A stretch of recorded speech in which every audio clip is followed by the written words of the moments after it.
Alright, we're gathered here today to discuss U.S. aid to Israel. Now, we're lucky enough to have liberalism and realism here today. They're always nice enough to join us. And we're lucky enough to have green theory and feminism here, who we barely ever get to hear from. Alright, here is a background on our current situation for the U.S. aid to Israel. There's been a total of $118 billion in aid sent to Israel, almost entirely in military assistance. In 2007, Bush agreed to a 10-year, $30 billion military aid package. Just this last March, Obama pledged to continue assistance, so there's still support. Alright, now the questions we have to ask are, should we be sending aid to Israel? Should we be sending more or less? Should we be sending a different type of aid, maybe? Alright, we're here today to come up with a solution. We need to find out what the U.S. needs to do. Do we need to do something different, or are we doing it right? Alright, realism, you look excited to speak. I'll let you go first. Well, thank you. I feel like we're asking the wrong question. We need to be asking what's in the best interest of the United States. What makes us relatively as powerful as possible. Because we have many enemies, and Israel might be our friend now, but that could change any day. I can already tell that the liberalist is going to disagree with me. Wow, well, first off, liberalists don't exist. I am a liberal. And you're absolutely right, I'm going to disagree with you, because you have focused on completely the wrong thing. We need to focus on what's best for mankind. We need to focus on what's best for everybody. Every person in Israel is just as valuable as the people in the United States. Now, wait a minute. Realism, I will let you finish. But let's see what feminism has to say. Feminist? Well, first off, I think we should use the term people of the world rather than mankind. We are half the population and we deserve the recognition. Alright.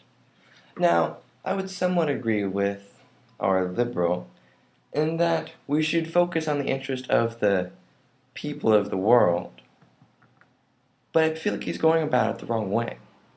Once we create equality between the sexes, then many of our problems will solve themselves. I think we need to focus more on what's best for this planet. We need to focus much more on the terrible damage we're causing to the ecosystem and the agriculture everywhere. We need to focus on creating a sustainable lifestyle that protects our planet so that we can give a beautiful world, one with the advantages and opportunities that we have, to our ancestors, our future generations, our children that we need to take care of. This is interesting. Now, our list of questions has gotten much better, so let's go back to Israel. Realism, what is it that realists would agree is our course of action? What is it we need to do? Well, as much as I'd like to answer your question, I don't believe I can. You see, while realists, we agree that on the importance of the welfare of our own country, on the importance of putting our country's interests first, we disagree on passages take on specific acts. For instance, many people think all realists want to go to war, but this isn't true.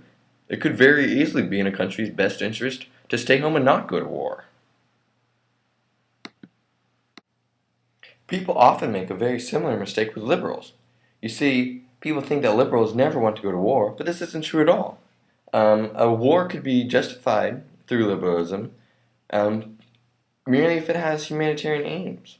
So we're going to war to save mankind. We're going to defeat the Nazis and to save everyone from that evil. Now I'm confused. I thought in the theories you guys all agreed on different things, but now you're telling me that all of even your theories, within your theories, there's disagreement.